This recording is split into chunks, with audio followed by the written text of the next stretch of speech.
The ship moved through the darkness of space like a small light in an endless ocean. It was called the Dawn of Unity, and it carried 42 humans on the most important mission in their species' history. Ambassador Una Park stood at the observation window and watched the stars pass by. She was a tall woman with calm eyes and a gentle voice. But behind that gentleness was a will made of iron. "We will arrive at the Concorde station in 6 hours," said Captain Taiho Kim. He was the military attaché, a soldier who had seen many battles on Earth before the wars ended. Now he wore a diplomatic uniform instead of combat armor. It felt strange on his shoulders. Una nodded without turning from the window. "Have the crew prepare the gifts, and make sure everyone reviews the protocol one more time. We cannot make mistakes." In the ship's language lab, Dr. Hannah Choi was teaching the delegation the proper greetings for each of the 12 species in the Galactic Concorde. She had spent 15 years studying alien languages from the few transmissions humanity had intercepted. Now, she would finally meet the beings who spoke them. "Remember," Hannah said to the young diplomats around her, the Valkyrie considered direct eye contact a challenge.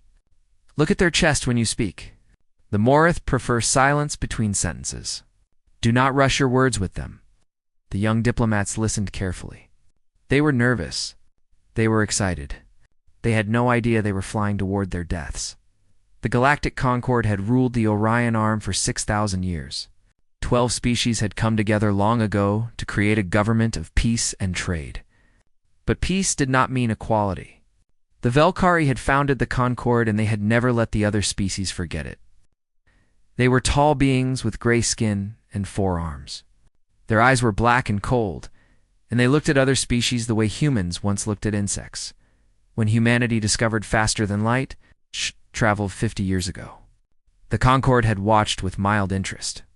Another young species had climbed out of their gravity well. It happened every few centuries. Most young species destroyed themselves within 100 years. The Valkyrie expected humans to do the same, but humans did not destroy themselves. They spread to 3 star systems. They built stations and colonies. They sent messages of peace into the void. And finally, they requested permission to send an envoy to the Concorde.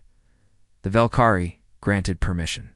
It amused them to meet these primitive creatures who thought they deserved a place among the elder races. The Dawn of Unity arrived at Concorde Station on a day that would be remembered forever. The station was enormous, a ring of metal and light that circled a dead star. Ships from 100 worlds came and went like fish in a reef. Una watched it all with wonder in her heart. "It is beautiful," she whispered. "It is a monument to their power," Taiho replied. "They want us to feel small. Then we must stand tall." The delegation was escorted to the Grand Assembly Hall. The room was vast, with ceilings so high they disappeared into shadow. Representatives from all 12 species sat in curved rows that rose like a stadium. In the center was a platform where speakers addressed the Concorde. Una walked to the platform alone. Her footsteps echoed in the silence. 1,000 alien eyes watched her. "Honored members of the Galactic Concorde," she began. "I am Una Park, ambassador of Earth and all humanity. We come to you not as conquerors or beggars. We come as neighbors who wish to introduce themselves." She paused and looked around the room.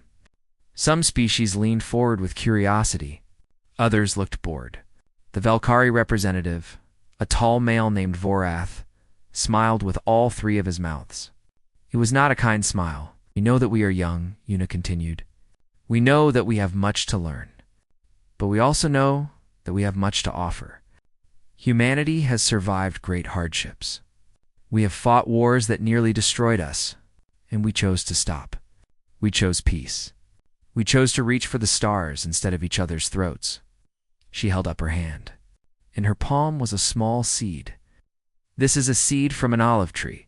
On our world, it is a symbol of peace. We wish to plant the seeds of friendship with all of you. We ask only for a chance." The hall was silent for a long moment. Then Voreth stood. "How touching," he said. His voice was like ice cracking. "The little humans want to be our friends. Tell me, Ambassador, what can your species offer the Concorde? You have barely left your own system. Your technology is primitive. Your lifespans are short. You breed like insects and fight like animals. What could we possibly gain from your friendship? Yuna did not flinch. We can offer a new perspective, fresh ideas, and loyalty that does not waver. Vorath laughed. The sound made several humans shiver. Loyalty. How charming. You speak as if you are our equals. You are not. You are children playing at being adults. Perhaps in 1,000 years, when you have proven yourselves, we will consider your request. We are prepared to wait, Yuna said calmly. But we hope you will give us a chance to prove ourselves sooner. The reception that evening was held in a garden filled with plants from a dozen worlds. The human delegation moved through the crowd, trying to make connections. Some species were kind.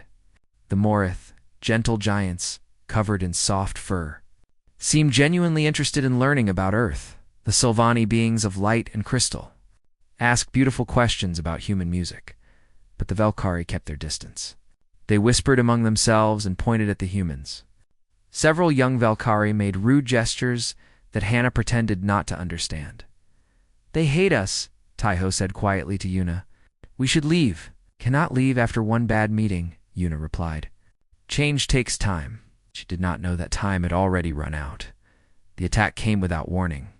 One moment, Yuna was speaking with a Morath diplomat about Earth's oceans. The next moment, armed Valkyrie burst into the garden. They wore black armor and carried weapons that hummed with deadly energy. Death to the human plague. Their leader screamed. The first shot hit Taiho in the chest. He fell without a sound. Hannah screamed and tried to run, but a blast caught her in the back. All around the garden, humans died. The other alien species fled or watched in frozen horror. Yuna stood alone in the center of the massacre. Blood stained her white diplomatic robes. She did not run. She did not beg. She looked directly into the eyes of the Valkyrie, who pointed his weapon at her face. You will regret this, she said. Her voice was steady. The Valkyrie laughed. Your species will do nothing. You are weak. You do not understand us at all. The shot echoed through the galaxy. The last image transmitted from the garden was Yuna Park, standing tall, unafraid. Facing her killer with dignity, the Galactic Concord called it a tragic incident. They expressed mild concern. They expected humanity to send angry messages, to cry, to accept their powerlessness. They had no idea what they had awakened. The news reached Earth at the speed of light. 42 humans dead. The entire diplomatic mission slaughtered at a reception meant to welcome them. The killers were a radical faction of Valkyrie who believed humanity was a disease that needed to be destroyed before it could spread. The Galactic Concord sent a message of condolence. They promised to investigate. They assured humanity that the killers did not represent the views of all Valkyrie.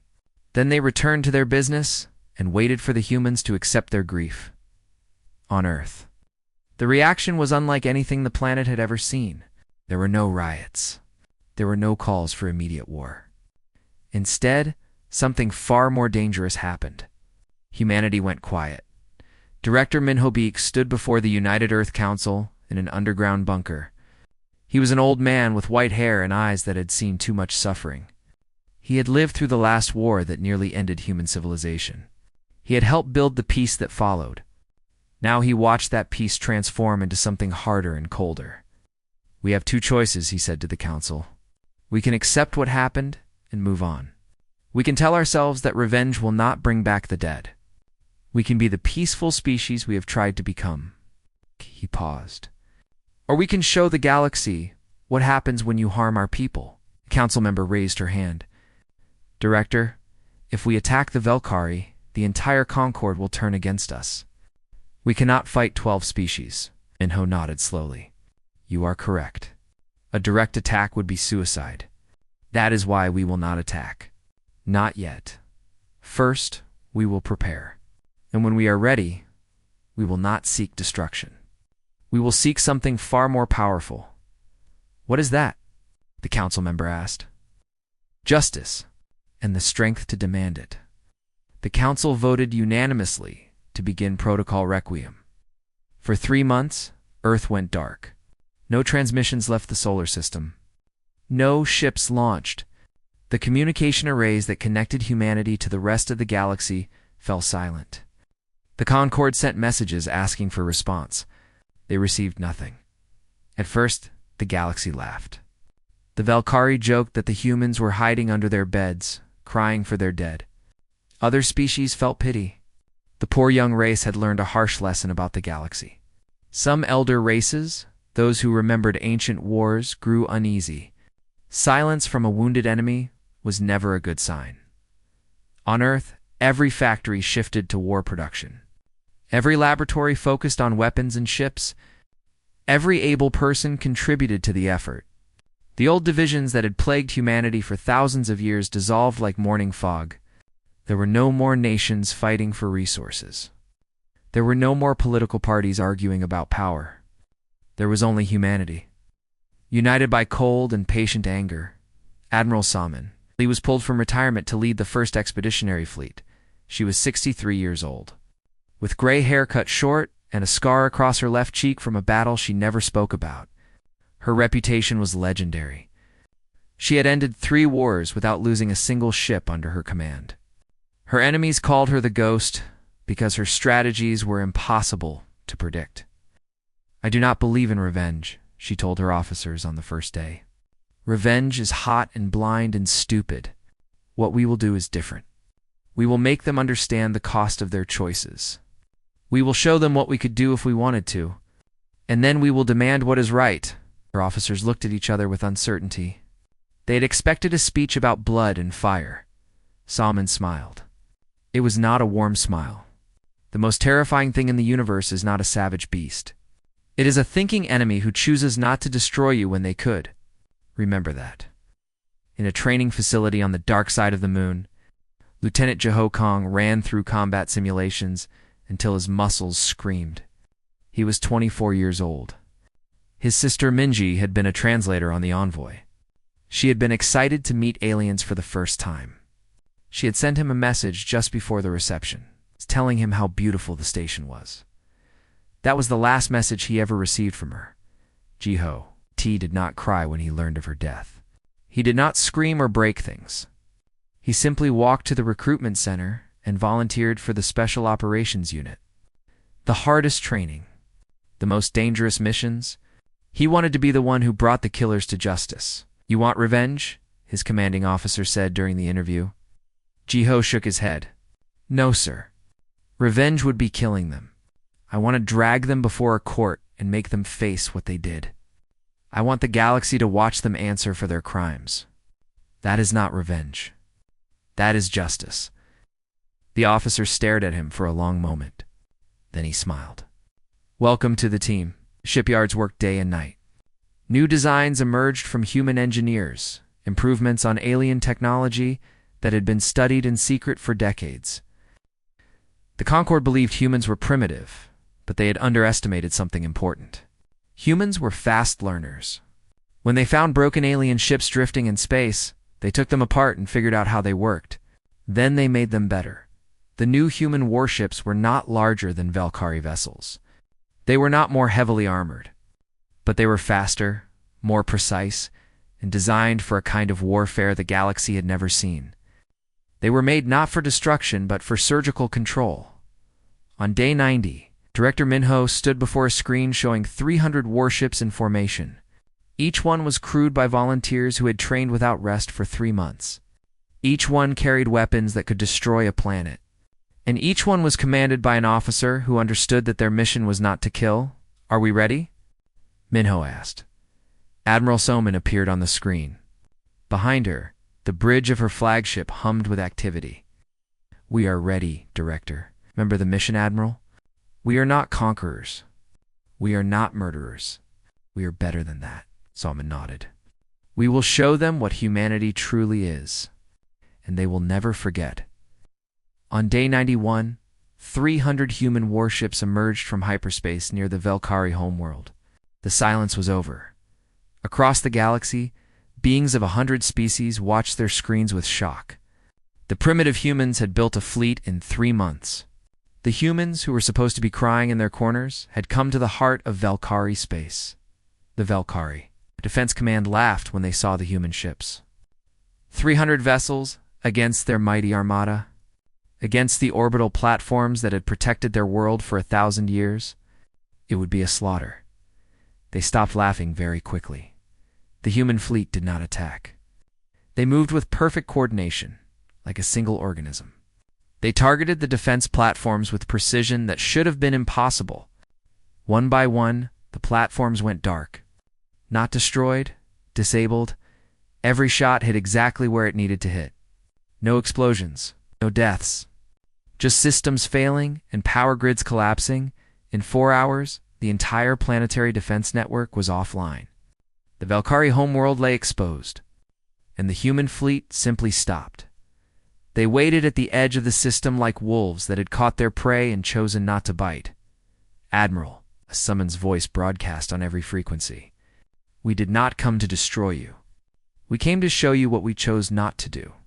You have 72 hours to deliver the killers of our Envoy. If you refuse, we will return. And next time, we will not be so gentle." The galaxy watched in stunned silence. The Valkyries scrambled to repair their defenses. And humanity waited, patient and terrible, for an answer. The Valkyrie High Council gathered in emergency session as human warships waited at the edge of their system. The chamber was filled with shouting. Accusations flew like weapons. Some demanded an immediate counterattack. Others urged surrender. A few simply sat in silence, their forearms hanging limp with shock. How is this possible? Council leader Voroth demanded. He was the same one who had mocked Ambassador Yuna at the reception. The same one who had smiled when she died. Now his gray skin had turned pale. They are primitives. They should not have ships like these. Apparently they do, said Elder Moroth, the representative of the gentle giants who had befriended the humans. His voice was heavy with sadness and something that sounded almost like satisfaction. Perhaps you should not have killed their envoy. This is not the time for blame. Voroth snapped. When is the time? After they destroy us? The argument continued, but it was meaningless. Everyone in the chamber knew the truth. The humans had demonstrated a power that the Valkyrie could not match. In 4 hours, they had done what should have taken weeks. They had dismantled the planetary defenses without killing a single Valkyrie. That precision was terrifying. If they could disable, they could destroy. And they had chosen not to. On the human flagship, Admiral Somin Lee studied the sensor data with calm eyes. Her officers moved around her and practiced efficiency. There was no celebration, no cheering. This was not a victory yet. This was simply the opening move. Admiral, the Valkyrie communication networks are flooding with activity, reported her communications officer. A young woman named Yaren. They are panicking. Good, fear makes people stupid. But it can also make them desperate. Stay alert. Lieutenant Jiho Kong stood at the back of the bridge with his special operations team. They wore black combat suits and carried weapons that could cut through Valkyrie armor like paper. But their weapons were set to stun. Their mission was capture, not kill.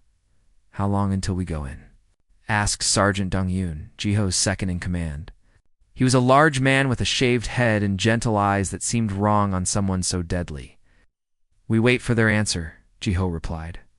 If they deliver the killers, we leave. If they refuse, ... He let the sentence hang. You really think they'll hand them over? No.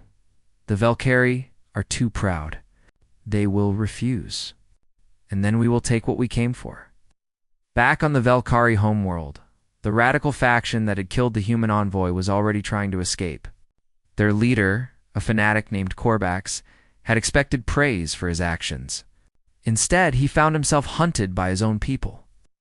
We did what needed to be done, he screamed at his followers as they fled through the underground tunnels beneath the capital city. The humans are a plague. We saved the galaxy. The galaxy does not seem grateful. One of his followers muttered. They emerged from the tunnels at a hidden landing pad where a ship waited. Korvax smiled. They would escape to the outer territories. The humans would never find them there. In time, other species would realize the threat humanity posed and thank the Valkyrie for their courage. The smile faded when he saw the human soldiers waiting by the ship. Jiho stepped forward. His weapon was raised but not firing. Behind him, 20 operators formed a perfect semicircle around the landing pad. There was no escape, Korvax Jiho said. His voice was flat. Empty. Leader of the faction that murdered 42 humans, including my sister. Korvax raised his own weapon. You think you can threaten me? I am not afraid of death. I know. That is why I am not going to kill you. Jiho took another step forward. You wanted to die as a martyr? A hero who sacrificed himself to destroy the human plague? But you will not get that honor. You will stand trial. You will face justice. And the entire galaxy will watch as your own people condemn you. Never. Korvax fired. The shot went wide as Dong Yun tackled him from the side. In seconds, the entire faction was subdued. Not one of them was seriously hurt. Not one human had fired a lethal shot. Jiho stood over Korvax and looked down at the alien who had killed his sister. The urge to hurt him was overwhelming. Jiho could feel it burning in his chest like fire. One shot. That was all it would take. One shot, and Minji would be avenged. He lowered his weapon. My sister believed in peace, he said quietly. She believed that humans and aliens could be friends. You took that belief, and you burned it. But I will not let you take mine. He turned to his team. Secure the prisoners. We are leaving. The Galactic Concord watched the operation in real time. Human ships had somehow inserted a ground team into the Velkari capital without being detected. They had captured the killers without firing a lethal shot. They had done what should have been impossible. They had done it with surgical precision. Agent Yoon Han was the one who made it possible. She was an intelligence operative who had been planted on the Concord station 3 years ago, posing as a trade representative. Her real mission was to gather information about alien technology and politics. When the massacre happened, she became something else. A ghost in the machine. A spy who fed human forces everything they needed to know. The extraction is complete, she reported to Director Minho via encrypted channel. The prisoners are secure. No casualties on either side. Excellent work, Agent Han. Return to your cover position. Your mission continues. Understood. Sir, the Concord is in chaos. They do not understand how we did this. Several species are requesting emergency meetings. They are afraid. Good, fear can be useful when applied correctly, but we do not want them to remain afraid forever. We want them to understand. Understand what, sir? That we are not monsters. That we are capable of restraint, and that restraint is a choice we can stop making at any time. Admiral Salman broadcast a second message to the galaxy. Her face appeared on screens across the Orion arm. She looked tired but calm. There was no anger in her voice, no triumph. Just simple statements of fact. The killers of the human envoy have been captured. They will stand trial before the Galactic Concord for their crimes. This is not a request. This is a statement of what will happen. We have demonstrated our capability. We have shown you what we can do when we are united and determined. Now, we will show you something else. We will show you that humanity believes in justice, not vengeance. We will show you that we are civilized. She paused and looked directly into the camera. Some of you watched our people die and did nothing. Some of you laughed at our pain. We will remember that, but we will not punish you for it. We are better than that. We hope that in time, you will become better too. Ow. The transmission ended. The human fleet remained at the edge of the Velkari system, watching and waiting. The prisoners were transferred to a neutral station, where they would be held until the trial. On the Concord station, representatives from all 12 species gathered in emergency session. The mood was different now. The arrogance was gone. The Velkari delegation sat in silence, humiliated and afraid. The other species looked at each other with new understanding. The humans had not conquered anyone. They had not destroyed anything, but they had changed everything. Elder Morith rose to speak. His fur was gray with age, and his voice rumbled like distant thunder. For 6,000 years, the Concord has operated on one principle: the strong rule. The weak obey. When there is conflict, the stronger party wins, and that is considered justice. He turned to look at the human representative, a holographic projection of Director Minho. You have shown us a different way. You had the power to destroy. You chose not to. You demand a trial instead of blood. This is ... new. Minho nodded. It is new to you. To us, it is the foundation of civilization. Power without justice is tyranny. We reject tyranny. We hope the Concord will do the same. The trial was scheduled for 1 month later. The galaxy would be watching, and humanity would show them what it truly meant to be civilized. The trial chamber was built in the heart of the Concord station. It was a massive space, designed to hold representatives from all 12 species and broadcast to 1 trillion beings across the galaxy. Floating cameras captured every angle.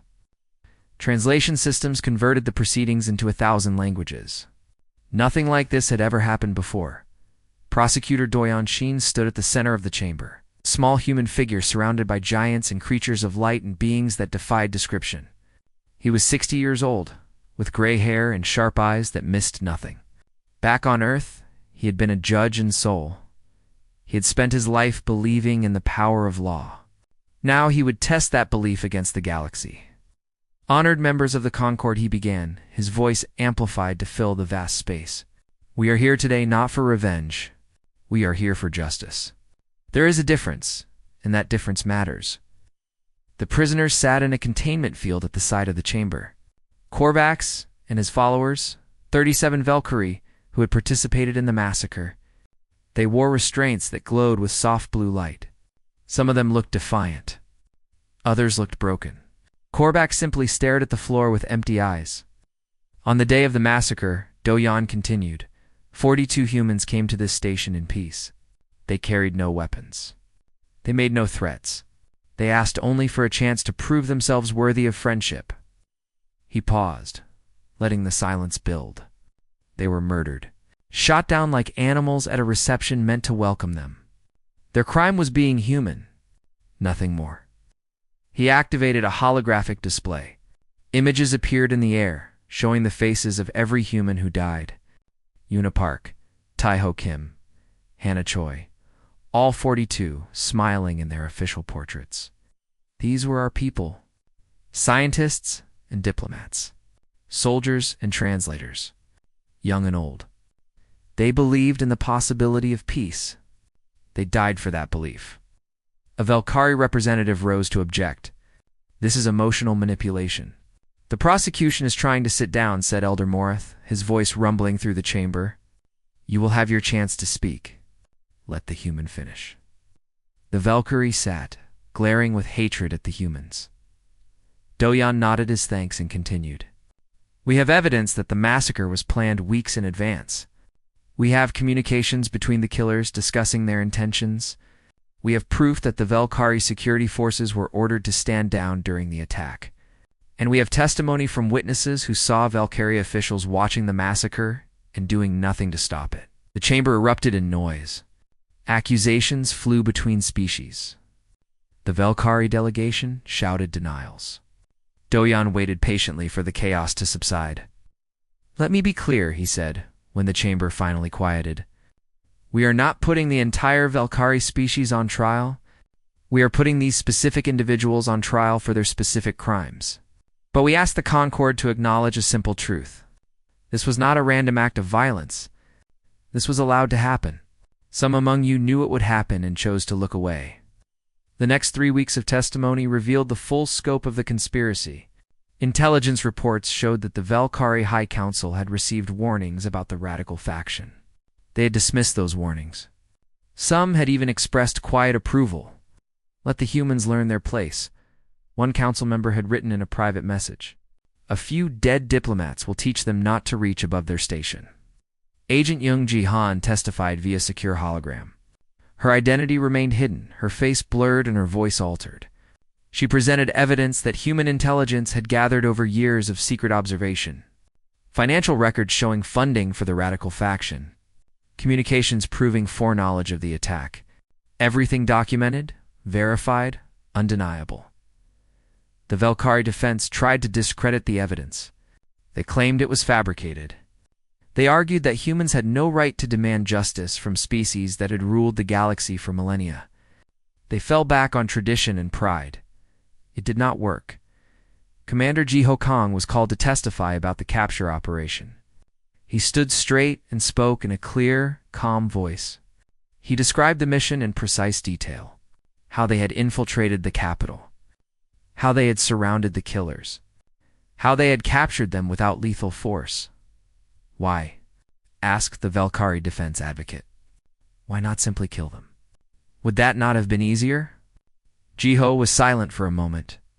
When he spoke, his voice was soft but carried to every corner of the chamber. My sister was on that envoy? Her name was Mingi. She was 26 years old. She loved learning languages. She used to say that every language was a window into another way of thinking. He paused. When I found out she was dead, I wanted to burn your world. I wanted to kill every Valkyrie I could find. The rage was. It was everything. It filled me completely. The chamber was utterly silent. But then I thought about what Minji would want. She did not believe in violence. She believed that beings could understand each other if they tried hard enough. She died believing that. If I had killed these prisoners, I would have proven her wrong. I would have become the monster your people think we are. He looked directly at Korvax. So I chose a different path. I chose to honor my sister's memory by being better than my anger. That is why they are alive. The defense advocate had no response. Admiral Soman Lee testified about the decision to show restraint during the military operation. She explained the thinking behind the demonstration of power without destruction. We could have burned the Valkyrie homeworld, she said simply. Our weapons are capable of that. But what would we have gained? More death? More hatred? An endless cycle of revenge? She shook her head. That is not who we are.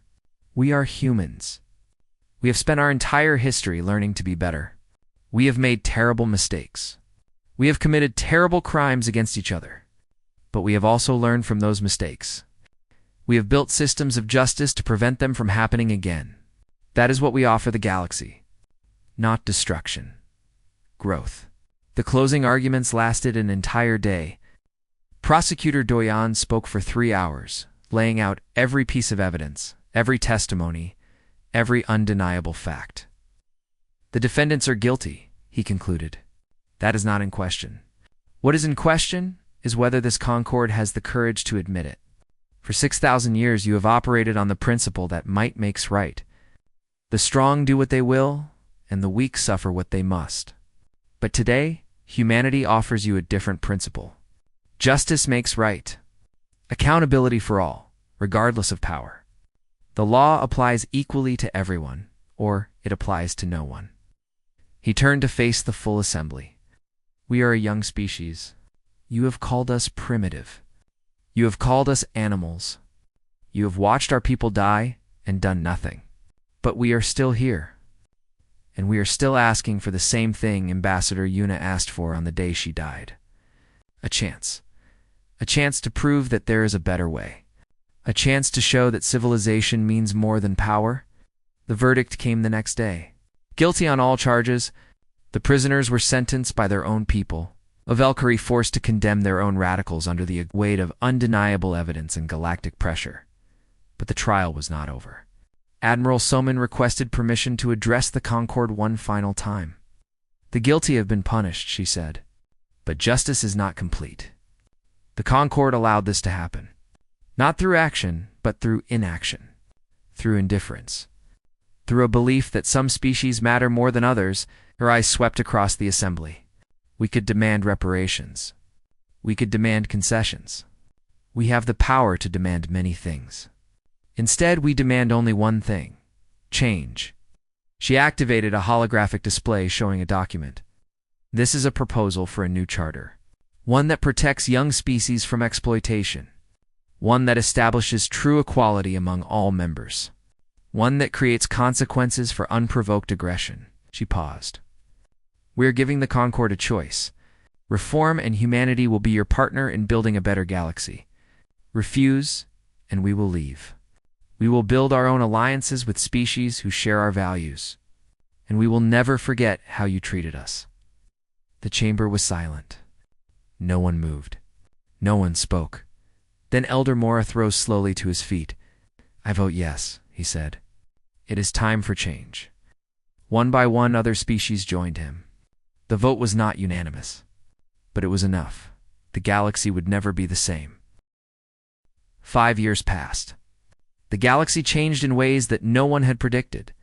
The new charter transformed the Galactic Concord from a hierarchy of power into something closer to a true alliance. Young species were protected. Aggression had consequences. Trade agreements were fair. It was not perfect. Nothing built by so many different beings could be perfect. But it was better. The Valkyries struggled to adapt. Their empire, built on the assumption that they would always be supreme, slowly crumbled from within. Some Valkyrie embraced the change. They worked alongside humans and other species to build new relationships. Others retreated into bitterness and nostalgia for the old days when they ruled without question. The radical faction that had killed the human envoy became a warning taught to young Valkyrie. This is what hatred brings. This is what happens when you underestimate those you consider beneath you. On Earth, the anniversary of the massacre was observed with quiet remembrance. No parades. No angry speeches. Just 42 names read aloud at sunset, followed by a moment of silence. Ambassador Unipark's face became a symbol, printed on educational materials and displayed in museums. Not as a martyr for war, but as someone who believed in peace so strongly that she faced her killers without fear. Director. Minho Beek retired after the charter was signed. He was 80 years old and tired in ways that sleep could not fix. On his last day in office, he stood before the United Earth Council and spoke words that would be remembered for generations. "We proved something to the galaxy," he said, "but more importantly, we proved something to ourselves. We showed that humans can rise above our worst instincts. We showed that we can be united by purpose instead of divided by fear. We showed that justice is possible, even in the darkest moments." He smiled, his old face creasing with lines earned through decades of service. "I am proud of what we have become. Now, it is your turn to carry that forward." Admiral Soman Lee also retired. She returned to a small house by the ocean in what had once been called Korea. She spent her days gardening and watching the waves. Sometimes young officers came to visit her asking for advice. She always told them the same thing. Remember that power is not strength. Restraint is strength. Anyone can destroy. It takes true courage to build. Agent Yoon Ji-han continued her work in the shadows. Her identity remained secret. Her missions took her across the galaxy, gathering information and building networks of allies. She never sought recognition. She did not need it.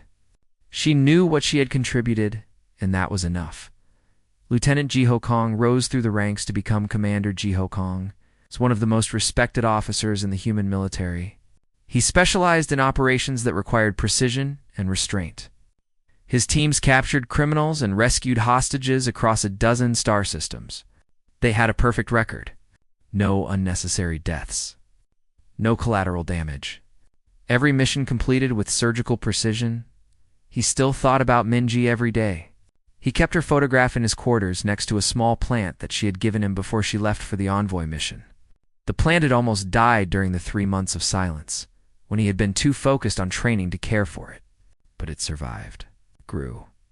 Now it filled an entire corner of his room with green leaves and tiny white flowers. The new human envoy launched 5 years after the massacre. The ship was called the Dawn of Justice, a name chosen by public vote. It carried 60 diplomats, scientists, and military attaches. This time, they were not alone. Ships from 6 other species accompanied them, a show of solidarity that would have been unthinkable before the trial. The ambassador was a young man named Sun-Woo Park. He was Yuna's younger brother. He had her eyes and her calm voice and her unshakable belief in the possibility of peace. When he was selected for the position, he said only one thing to the press.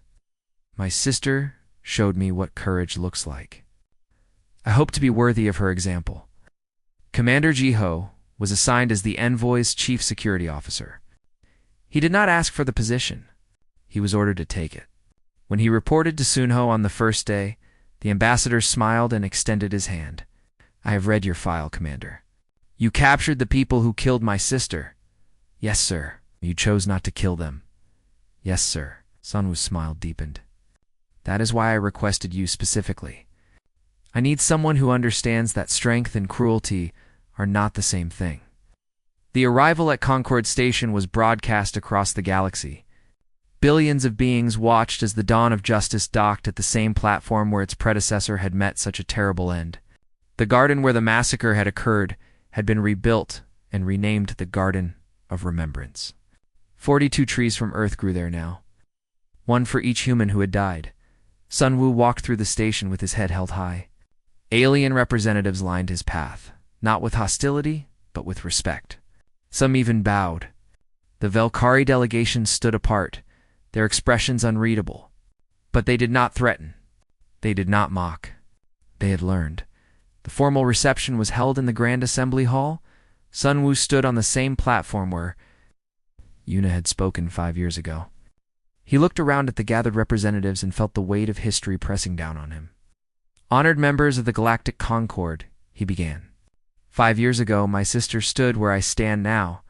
She carried an olive branch and offered friendship. She was killed for her hope." He paused. "I carry the same hope. But I also carry something else." He held up a small container. Inside was a seed. "This is a seed from the olive tree that my sister planted before she left Earth. That tree still grows. It has survived storms and droughts and neglect. It is still alive because we chose to nurture it." He looked around the assembly. Peace is like that tree. It does not survive on its own. It requires care. It requires attention. It requires the choice every day to help it grow instead of cutting it down. He opened the container and held out the seed. "I offer this seed to the Concord, not as a symbol of human dominance, not as a reminder of our power, but as a promise. Humanity will help nurture peace. We will protect it when it is threatened. We will help it grow when it is struggling. And we will never stop believing that it is possible." Elder Marath rose from his seat. He was very old now, his fur entirely gray. He walked slowly to the platform and stood before Sunwoo. With one massive, gentle hand, he took the seed. "I accept this gift," he rumbled. "On behalf of the Concord, on behalf of all beings who have learned that there is a better way." He turned to face the assembly. "Let this seed be planted in the Garden of Remembrance. Let it grow alongside the trees that honor those we lost. Let it be a symbol of what we can become when we choose hope over fear." The applause started slowly. Then it grew. Species that had never agreed on anything found themselves united in this single moment. The sound filled the chamber and echoed through the station and was broadcast across the galaxy. Commander Jiho watched from his position near the platform. He thought about Minji. He thought about the rage that had almost consumed him. He thought about the choice he had made to be better. He smiled. Agent Yoon Ji-han watched from a hidden observation post. She transmitted her final report to the new director of Earth's intelligence. "The mission is complete. Humanity has secured its place in the galaxy, not through conquest, not through fear, through something better. We have shown them who we are." On Earth, retired Admiral Somin Lee watched the ceremony from her house by the ocean. The sun was setting, painting the sky in shades of orange and gold. She raised a cup of tea in a silent toast. "Well done," she whispered to no one in particular. "Well done." The galaxy had slain humanity's envoy. They had expected tears and submission. They had expected a young species to learn its place and accept its weakness. Instead, they had awakened something they did not understand. A species that could unite in the face of tragedy. A species that chose justice over vengeance. A species that showed strength through restraint and demanded better from the universe. The galaxy never made that mistake again in the Garden of Remembrance. 43 trees grew side by side. 42 for the fallen. 1 for hope. And in the distance, among the stars, Human ships patrolled the borders of known space, protecting, watching, waiting not for war, for whatever came next.